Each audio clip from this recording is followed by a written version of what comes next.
Thank you, Nina. Now I would like to introduce our keynote speaker, Todd Schubel. Todd is current GIS director for Cook County Government Bureau of Technology. He has been with Cook County for 5 years and oversees all spatial analysis and data curation, distribution, along with GIS application development, maintenance, and software licensing across the county. Prior to joining Cook County, Todd was a computational research scientist, lecturer, and a GIS manager for University of Chicago for close to 20 years.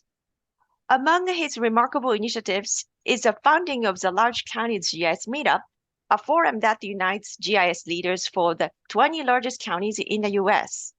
It was in this setting that I had the privilege of meeting Todd for the first time.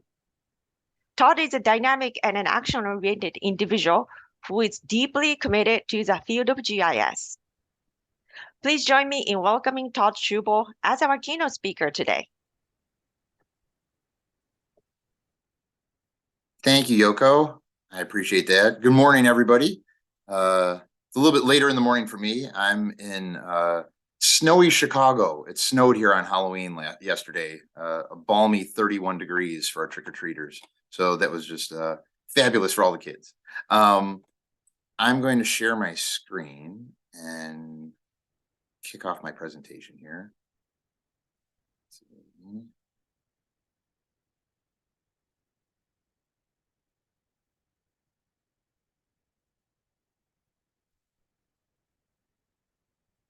Okay.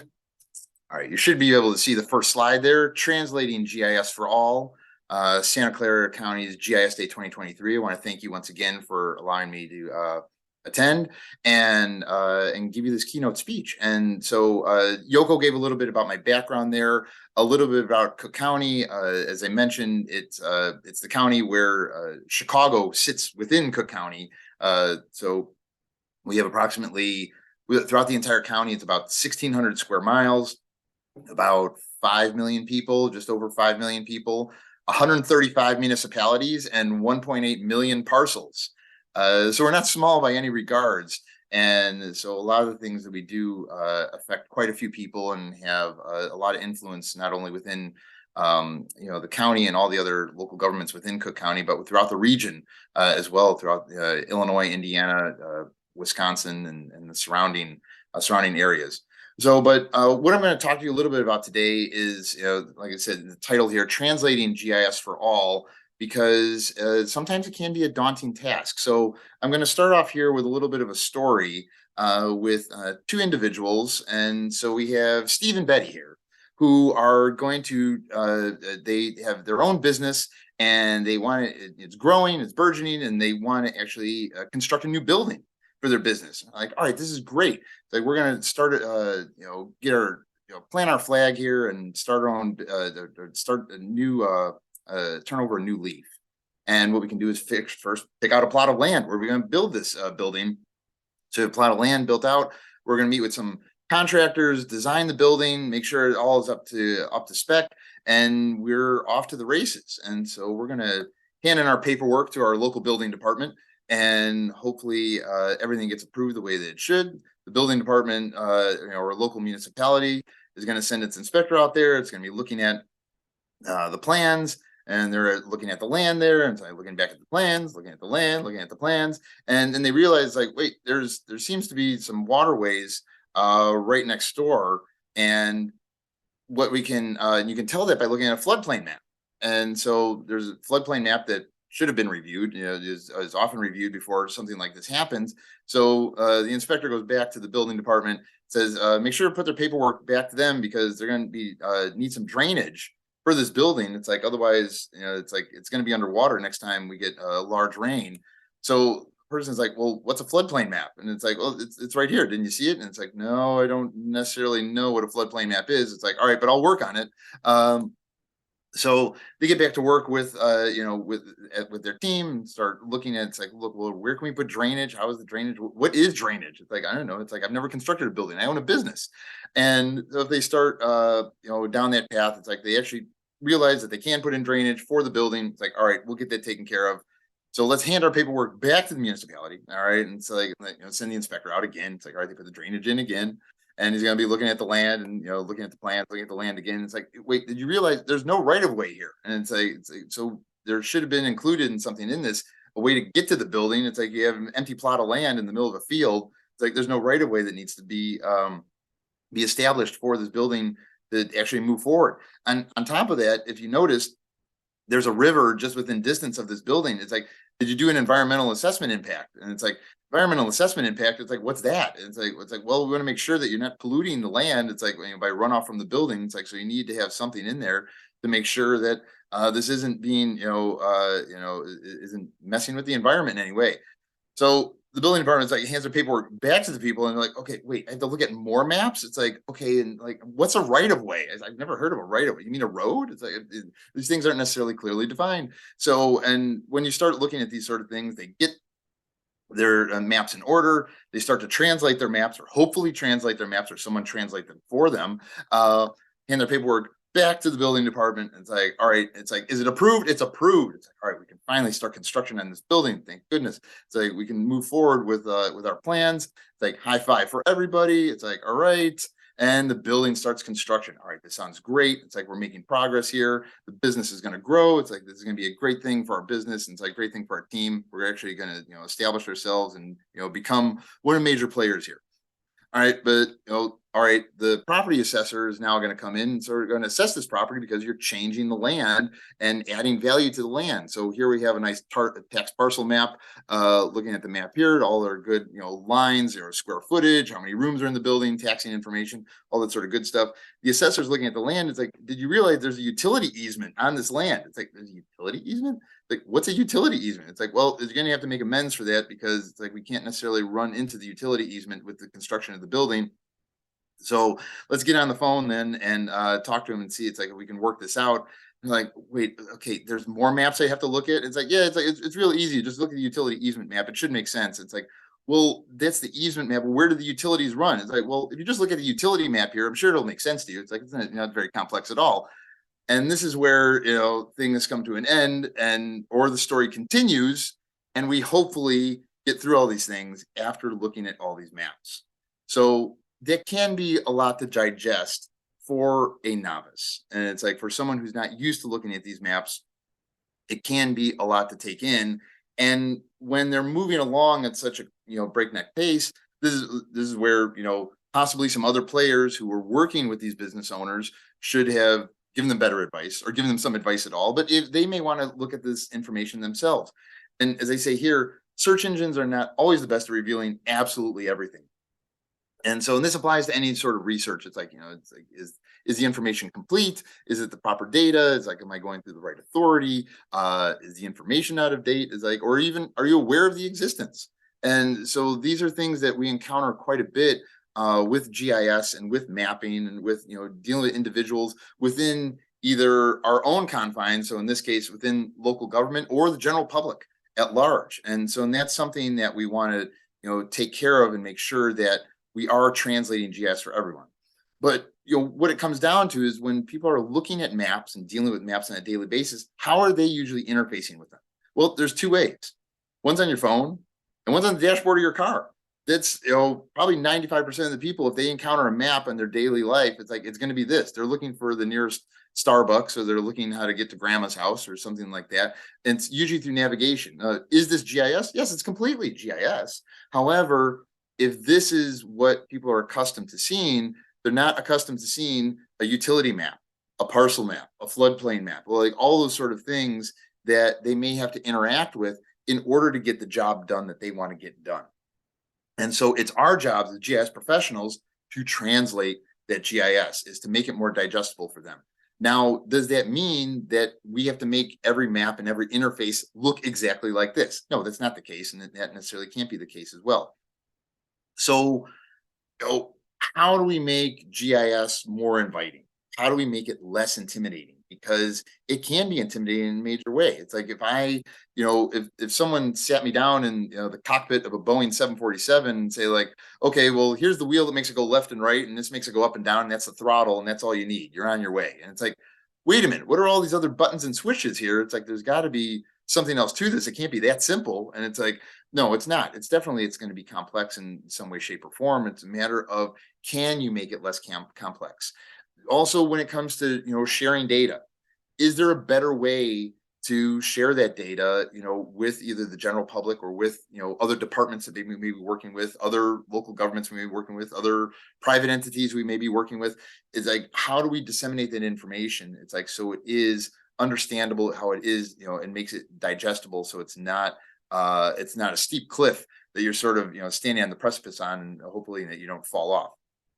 And making it more usable. Nothing makes us feel worse than we work really hard on a map or on an application or something like that, and we publish it, and it's like, all right, this is going to be great, and then it sits there, and it's like, okay, why is no one using it? It's like, does anyone know about it? It's like, do they know where to find it? It's like, do they, is it too much for them? Is it too cumbersome to take on? Or is it that example of like the dashboard of Boeing 747 where you're just like staring at all these buttons and switches, like, what do I push? Like, what am I supposed to look at? Where's my eye supposed to go?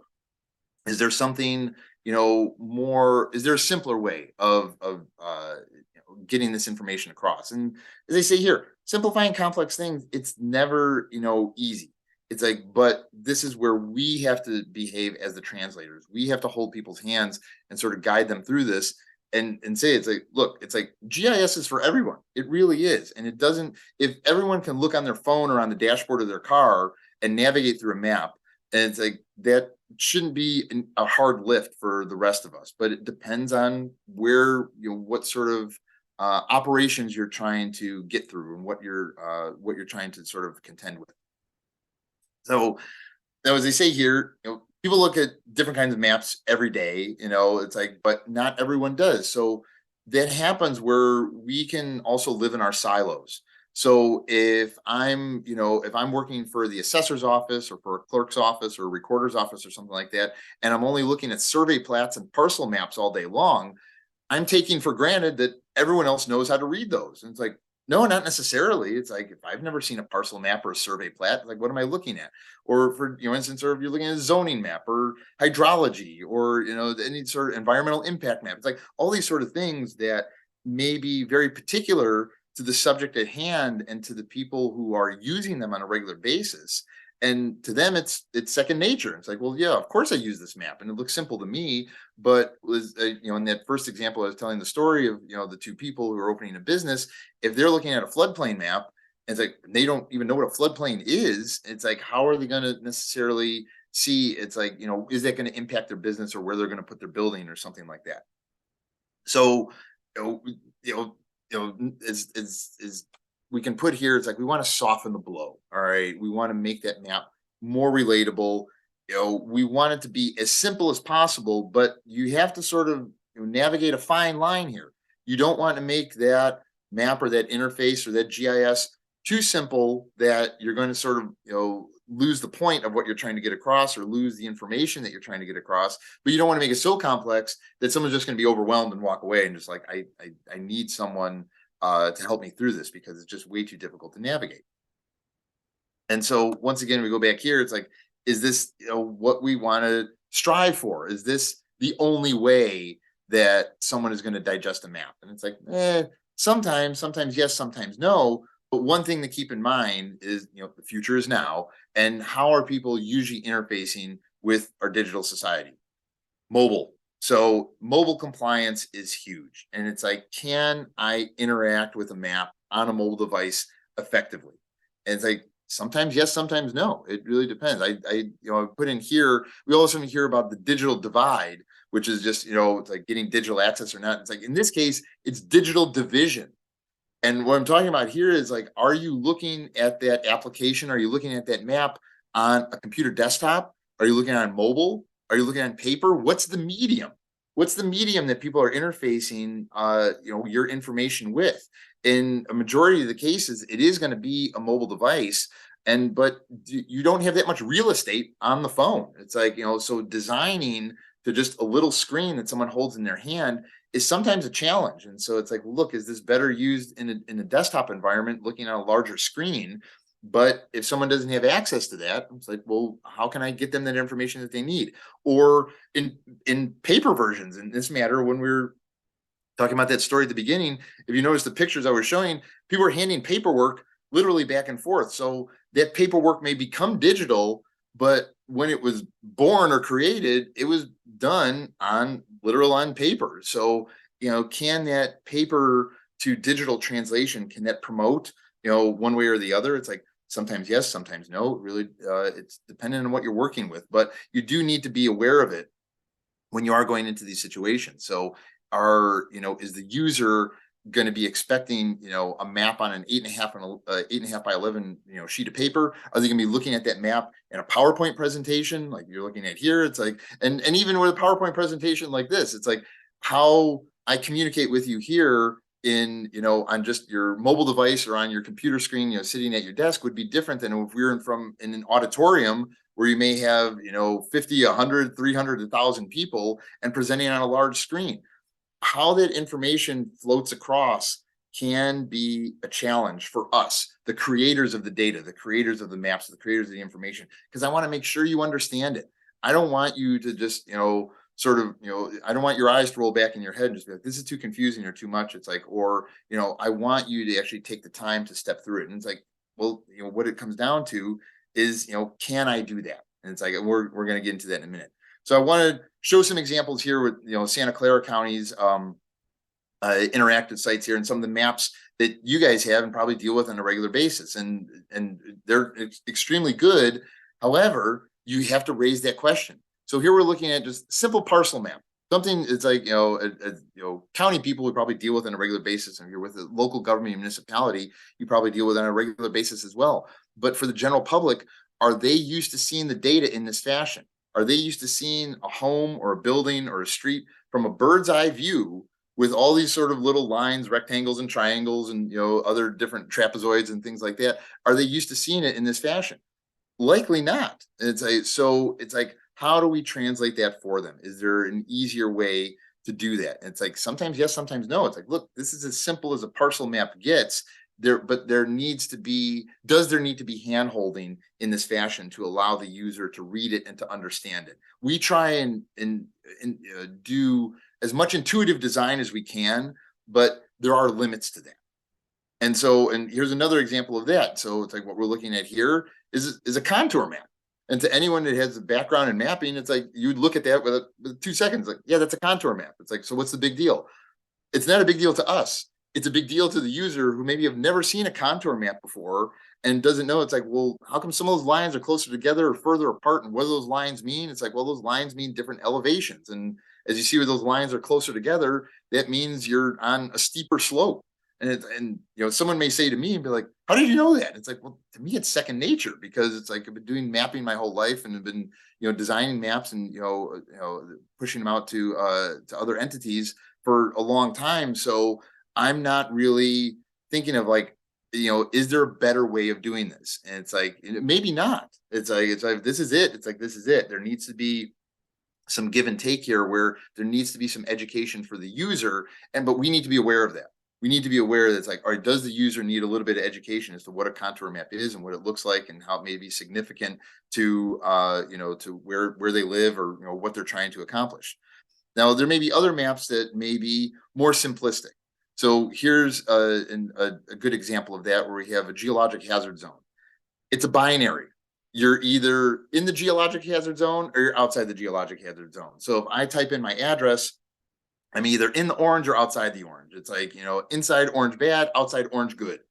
That's it. There's not a lot of interpretation there for it. So a map like this, it's like, but keep in mind, you're only trying to show one thing here. If I just have an address, I'm trying to plunk it on the map and see if you're in or out. That's easy to do. So, but some of these other ones, like, it may be a little bit more of a challenge as to how to do that. Here's another example of fire protection district map. So here we are near Mountain View in Sunnyvale. So this is the Los Altos fire protection district. Once again, are you in or are you out? It's like, if I type an address into this interface and I say, it's like, am I in this fire protection district or am I outside of it? It's binary. Once again, it's easy to interpret, easy to understand. So very, a very low point of entry to understanding the sort of information. But as I said, some of those other maps may not be so much.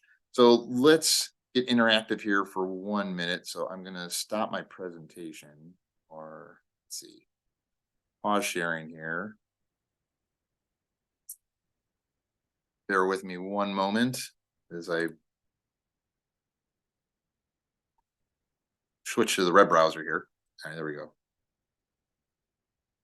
Reshare screen.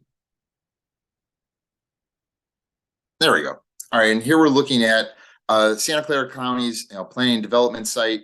We also have your GIS site here, and so I just wanted to. So here we have. This is where I pulled some of those maps from those slides that you were looking at. So the interactive property assessment map, and you have the geologic hazard zones, FEMA hazards, and things like that. And as I said, once again, can this be interpreted, the way you hope it would be? Here's a real complex one, the soils of Santa Clara County. I love this map, and I'm sure other people love maps looking at it, love it as well. And you're staring at it and you're like, wow, that's great. What does it mean? And this is where those users can get a little bit confused. It's like when they start looking at it, give it a minute to render here. But when you see all those different colors and things that are, sort of popping up on the map, you may, like I said, it can be intimidating. And it's like, do you want to have something that is more digestible for your user in different instances? And so let me switch a little bit from, taking it from Santa Clara here, and I'll take it back to my home area, which is in Cook County. We deal with the same issues here. So here's our interactive, parcel mapping site. So we have mapping applications here. And if I type in an address, should be pretty simple. So here, let's see. I'll type in one in my neck of the woods, which is Palos Heights, which is on the southwest side of Cook County. And here we have a parcel, which in most cases, like, well, it should be a parcel. Think of someone who's never seen their parcel before, and they put in their address and they look at the map like this and they say, well, my parcel is square. And it's like, well, it's very clear that it's not. And it's like, and then you have a back and forth with that particular person who lives on this parcel of land and say like, well, I thought you thought my parcel was square. It's like, no, it's a bit of a, trapezoidal shape, or, say the one like right next door to it. It's like, it's not a perfect square. It's not a perfect rectangle. It has a bit of an odd shape to it. And it's like, that may be new information to the user who's never actually interfaced with a parcel map before, or with their particular parcel before. That's something that we need to be aware of, that could throw someone back on their heels very easily. Or, it asks them to sort of question. It's like, well, what's going on here? It's like, I always thought my fence line was right on the parcel line. It's like, no, not necessarily. And so that allows them to sort of look at things a little bit closer. We have some other maps here. So this one is an interface we call Everyone Counts. So this is what we're showing here is demographic information over a 20-year period from 2000 until 2021. And what we're looking at in this particular instance is, you can see there the black outline of Cook County, and you have a bunch of red circles and blue circles showing where the number of children has either increased or decreased between 2016 and 2021. So where, as we zoom in here a little bit more, where those blue circles are larger, is where the number of children increased, number of children or number of people under the age of 18 increased, and where the red circles are bigger, where the number of children actually decreased. And so this gives you a good understanding of the lay of the land of where population of children has either increased or decreased. So it's like, does this mean more families with children are moving to certain areas of the county and other ones are depopulating areas? Like, yes, it does. Once again, it goes back to, can the average user, or can the user who's coming to this site understand that quickly and effectively? And we spent a lot of time designing the site, and it's like, so it's like, if you're looking for demographic information and you're used to seeing demographic information, it should be digestible to you. And I hope it is. It's like, that's what it was sort of our goal in the end there. But you want to know, it's like, I get that information across quickly and effectively? So let me show you just one more here. So I have, this is an easy one of find my district. So if I have a user who comes along and says like, I don't know who my elected officials are, it's like, I'd like to find out. So I'm going to pop in an address here. Oh, let's see here. I'll do one in Chicago. It pops up here, 1155 East 60th Street. And the marker shows up there on the map here. And you see all those little highlighted, all these different lines here represent a different elected district. And you can see here on the left-hand side, districts are ordered by county government, state government, federal government, local government. And you just pan on down here. So we have our Cook County Board District, our Cook County Board of Review. And if you click on the map here, you'll see, or if you click on the instance here, it'll highlight for you on the map. You have judicial district, Illinois State Senate district, Illinois Representative district, and the list goes on and on and on and on and on.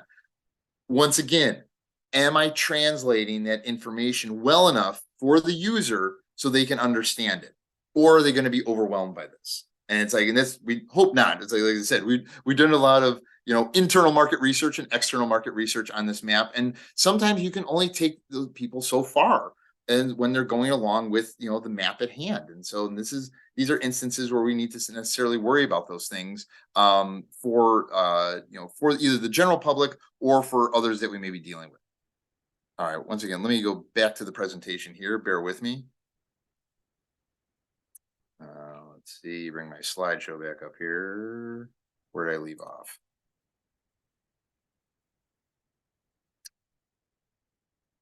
All right.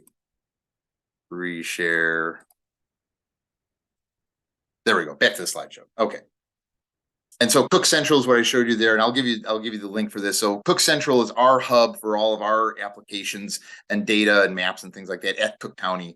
So we're in charge of this one here. But it goes back to this fact of like, all right, so next step here is, all right, the map and intuitive design of the map, intuitive design of the application. It's like, that's one thing. It's like, all right, well, check that off on the list. But who's ultimately responsible for this output? Who maintains it? Who creates it? It's like, if there's a question that comes in by email or by phone or something like that, who's going to respond to it? Now, this is where this debate of centralization versus decentralization with GIS or with mapping or just, in this sense in general, it's like, which is better? And you can argue both ways. So centralization seems easy because everything reports up, and then there's, one point at the top of the pyramid, and then it should be easy enough to understand. But things fall through the cracks. It's like, it's like if someone didn't report information up or got left by the wayside or didn't get included or didn't get updated, it's like, what are we going to do about that? It's like, is there a way to identify that or to stop those, those things from slipping through the cracks? It's like, sometimes yes, sometimes no. Decentralization can be effective as well. So, but there only means if there's good communication, if there's shared common interests, between the parties at hand. It's like, can they effectively, mitigate problems with each other in different ways, or do they just live in their silos? Living in a silo can be good, but it also can be really bad in situations like this. Once again, think of who your user is, and are you adding confusion? Are you adding problems to the process of getting this data out there and sort of trying to share it along with people? So you may say, like, who's in charge of the maps? And it's like, well, it's like there's a lot of entities, especially in local government, that you may have to deal with. So let's just look at here. It's like, all right, well, we have our county districts.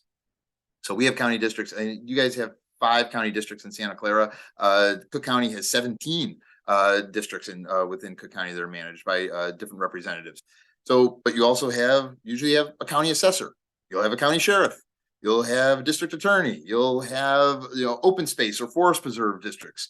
You'll have fire protection districts, park districts, sanitary districts or public health. You'll have water reclamation districts. You'll have school districts. All these things sort of working, and weaving in within each other, making either possibly their own maps or their own data, and needing to share across boundaries and across lines.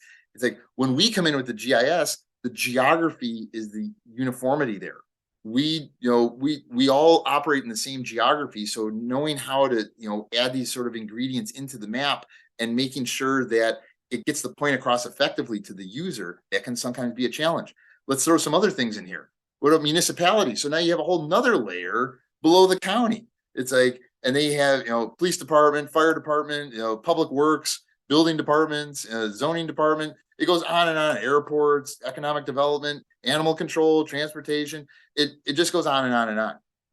Once again, all of these things, sort of seamlessly weaving together, and hopefully making an effective case, with GIS to the user, so we don't have to translate for the user, but a lot of times we can. So this is where that complexity comes in, and it's not necessarily a fault of the process or anything like that, but we necessarily need to work within it. And is there an effective way to do that? And it's like, well, that comes down to communication. And so now GIS needs, as I say here, needs internal and external communication. Sometimes it's the same strategy in both cases. But you need to, a lot of times you need to know what is the education and the background of your users. Are that first example I gave, it's like, are they used to seeing a floodplain map or a utility map or, you know, a right-of-way map or something like that? It's like, what are they accustomed to? Do they have any background for that? Or do you need to sort of hold their hand through it? You know, is there training or orientation that needs to take place? Is there full GIS training? Hopefully not. It's like, you don't need to show everyone everything. There's one thing I like about Santa Clara's the one mapping portal they actually have training videos on there. So it's like, even just, you know, short snippets of just, you know, some descriptor saying like, look, these are what the buttons are. This is what you need to push. This is how you can make a map easily and effectively, or this is how you read this map. So sometimes it isn't necessarily needed. The legend has existed on maps. It's like since maps were created, but is the legend giving all the information that is necessary to the user? It's like, sometimes yes, sometimes no. So we want to establish that internal communication. So I'm talking about here. So all those departments that I threw up on the slide there, it's like, you know, how do they effectively talk to each other? And it's like, and a lot of it is coming down to being open with your goals, being open with your results. It's like, why should you care about this? So if I'm from the environment sustainability department, I go to the transportation department, you know, it's like, what am I trying to achieve here? It's like, and also you need to keep in mind, you know, what is their return on investment? If you want 5 minutes of someone's time and they're busy, everyone's busy. It's like, I understand that. It's like, but does it help them, you know, to help you? And it's like, and a lot of times, yes, it's like, because they may share the same goals and same, you know, same issues that you may be, you know, working with. You want to get to that big picture. It's like, what are we trying to achieve here? If I just go to, you know, somebody for some piece of data or for some map or something like that, and I say like, oh, I just need this, and then you go away. And it's like, that usually, you know, has a question in my head of like, wait a minute, what did you need that for? Or like, what are you using it for? It's like, there's no reason you can't include them in the process. There's always going to be executive privilege and things like that. You may be working on something you can't necessarily talk about, but a lot of times it's like that sharing of information just bolsters people to get involved. And it's like, wait, yeah, it would be great if I could help you out in this way. It's like, you know, you hope that's there, and you hope that, you know, if you extend your hand, the other person, you know, will grab onto it and sort of and establish that partnership. Now we get into external communication. So with external communication, this can be a challenge because you don't necessarily know. It's like, who's out there? It could be anyone in the general public sphere. It's like, you know, so we're talking about Santa Clara County. It could be within Santa Clara County. It could be one of the neighboring counties in the region. It could be anywhere in the world. It's like, if they're looking for information about the, you know, particular niche in the Bay Area, it's like, so who do you need? You need your allies. It's like, you need those people who are the boots on the ground, who may be closer to the general public than you are. And these could be, you know, associations, nonprofit organizations, elected offices. I'm talking like mayors, it could be village managers, they could be state representatives, it's like, it could be something like that. You have nonprofit organizations that deal specifically with environmental issues, or specifically with you know, education issues, unemployment issues, whatever it may be. Those are the people that may know more information about what's going on outside, you know, that you may need to reach out to and give them that information and say, look, the county is preparing this for you. It could really help, but I may need a little bit back in that way. That's something that I established when I came to Cook County. Is, you know, with like, thankfully we had very good internal communication at Cook County. However, I found out that there was data that I needed from the municipalities of Cook County, which there's 135 of, not a small number. So there's 135 municipalities out there. It's like, I need information from them that could benefit me, and then I have information that could benefit them. We need to give and take. Now I meet quarterly with, you know, various members of the municipalities in the GIS realm to talk about these issues, to talk about data sharing, to talk about projects we may be working on, and it's really livened things up and really had some really good results because of that. And so, you know, when you have this back and forth, it can really bear fruit. But once again, those same strategies I mentioned, it's like, you know, if I need 5 minutes of your time, you know, what am I going to get in return? It's like, well, here it is. Be honest with them. Be upfront. It's like, don't be afraid to sort of share what the bigger picture is. What am I trying to achieve, you know, with this data or with this map or with this application? It's like, it can really, you know, help out in different ways. All right. So getting the tools and output, across to all audiences can be a challenge. It's a challenge for all of us as GIS professionals, as map makers and cartographers and data curators and data scientists and things like that. It's, you always have to be aware of like who the user is. Always keep them in mind. It's like sometimes we'll get stuck inside our own head and be like, oh, this is great for me. And it's like, okay, but it's great for me and I may make it easy for me to use, but can anyone use it? It's like, that's sort of our responsibility as public servants, is to do that. It's to serve the public. It's like, or our brethren within, our own local governments or within our own county or within our own department. It's like, how can I, help them out in that way? So it takes that intuitive design of mapping applications. It's like, and that's been going on since, we entered the digital age. And so, or even the mapping age, I should say that, since maps were made from the beginning. It's like, can you read this map, and make sense of it without, low entry point? Structuring how the data flows. So knowing, it's like, if we have a lot of those departments and a lot of, confusion that may be going on, it's like, you don't necessarily want to add to that. It's like, you want to simplify that. It's like, is there a way to make this workflow better so we can get through that data? And then communication between all parties. Okay. It's definite. It's like, you always hear that in a lot of presentations when people say, it's like, well, how can I be more effective at my job? It's communication, communication, communication. It's like, don't necessarily be afraid to reach out. If someone stonewalls you and says no, it's like, all right, hey, at least I tried. It's like, but for every no that you may get, I'd probably say you're getting about more yeses than nos out there. And so at least that's been my experience. It's like, whether it's your experience or not. And so it's like, try again. It's like, maybe a different angle that you can try and take. And they say here, don't just be a GIS professional, be a GIS translator. Know who that, user is and be cognizant of what they're using. So you don't end up like the people in the beginning of the presentation, just frustrated looking at maps and not knowing, sort of which way to look or how to read that map or how to interpret it in different ways. You need to be aware of it. And hopefully all of us will end up loving maps. It's like, I'm sure you all do already, but hug a globe. Let's put it that way. And I will end there. So I'll stop for questions here. I'll put this slide up here, but I'll stop here for questions. Thank you, Todd. There is one question in the chat. I will read it for you. I would love to hear your insights at sources that explicate alternative methods to map two plus variables. For example, racial composition and usage of a particular county service on a single map. So if you have two variables and you need to put on the single map, what would be the good way? That is a challenge. So what you're talking about here, so we're gonna put, I'm gonna have to put on my professor hat again. It's like, this is where we're talking about cartographic conventions. And so usually the rule is, it's like, if you start showing more than, say, like 3 variables on a map, it's gonna start to drift and gonna start to look messy. So, but if you have just 2 variables on a map, an easy way to do that is you'll have your background, okay, say, so we're talking about 2D map here. So if you have a 2D map background, say with just, the base layer that has different colors on it, which is usually referred to as a choropleth map. And think of looking at, say, a map of Santa Clara County, showing the different municipalities of Santa Clara County, and they may be colored in different ways just to show the differences between those borders. What you can lay on top of that could be what can be referred to as a graduated symbol. So a graduated symbol is what you saw in that example that I gave of the demographic data, where you had the bigger circles and smaller circles.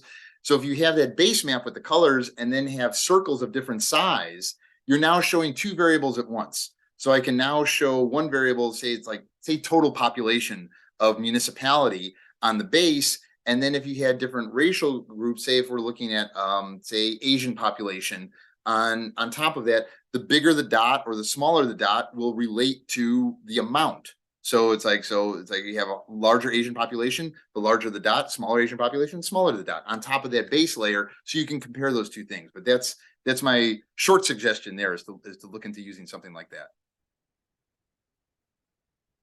Anybody else? Thank you. I see one hand raised, Rocio Flores. I will unmute you, so please go ahead and talk.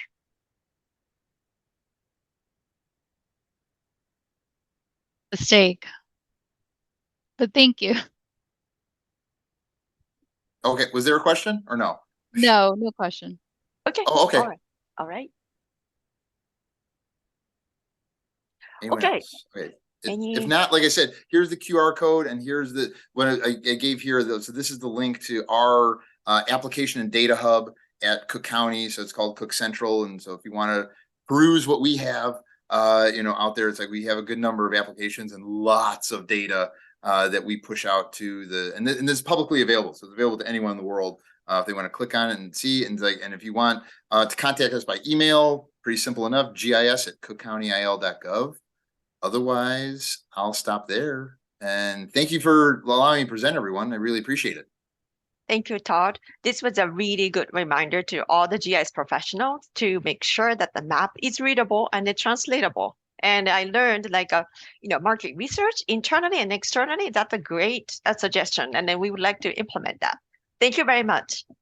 Sure. Thank you.